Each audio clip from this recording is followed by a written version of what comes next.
കവിതയുടെ പേര് സമയമായോ. പ്രായമായവരുടെ മനസ്സിലൂടെ കടന്നു പോകുന്ന ചില ചിന്തകളും തോന്നലുകളും ആണ് ഈ കവിതയിൽ പ്രതിപാദിച്ചിരിക്കുന്നത്. അവരുടെ രാത്രികളും പകലുകളും കടന്നു പോകുന്നത് തന്നെ ഇത്തരത്തിലുള്ള ചിന്തയിലൂടെയാണ്. ഏകാന്തത അവർ ഏറെ ഇഷ്ടപ്പെടുന്നു. കഴിഞ്ഞ കാലങ്ങളെക്കുറിച്ച് പറയാനും അത്തരം കാര്യങ്ങൾ കേൾക്കാനും ആഗ്രഹിക്കുന്നതും ഈ സമയത്തിലാണ്. കൂടെയുള്ളവരുടെ തിരക്ക് പിടിച്ച ജീവിതത്തിനിടയിൽ പലപ്പോഴും അവർ ഒറ്റപ്പെട്ടു പോകാറുണ്ട്.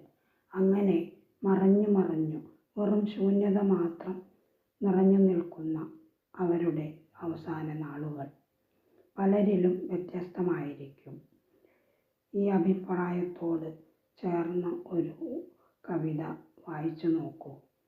കവിതയുടെ പേര് സമയമായോ.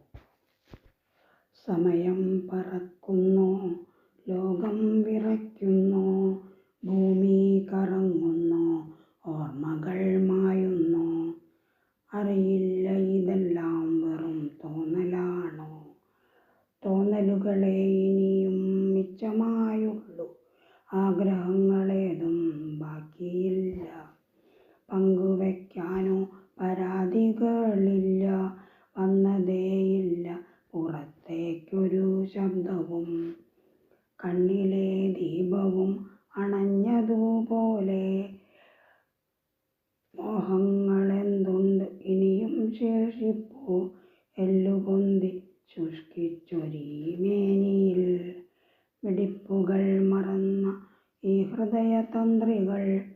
മീട്ടിടാനോ ശക്തി ക്ഷയിച്ചു കരങ്ങളും, പോകുവാനോ ആശയില്ല ഒരിടത്തിലും. ആരോ വരുമെന്ന പ്രതീക്ഷകൾ വെടിഞ്ഞു, ഒന്നൊന്നായി മറഞ്ഞു പോകുന്നു മെല്ലെ. ശൂന്യത മാത്രം, ശാന്തത മാത്രം തങ്ങി നിൽക്കുന്നു. വൈകാതെ എത്തിയിടുക നീ അരികിൽ, വേർപെടുത്തിയിടുക ഈ ദേഹദേഹിയെ. സമയമോ പറക്കുന്നു, ലോകമോ വിറയ്ക്കുന്നു, ഭൂമിയോ കറങ്ങുന്നു, ഓർമ്മകൾ മായുന്നു.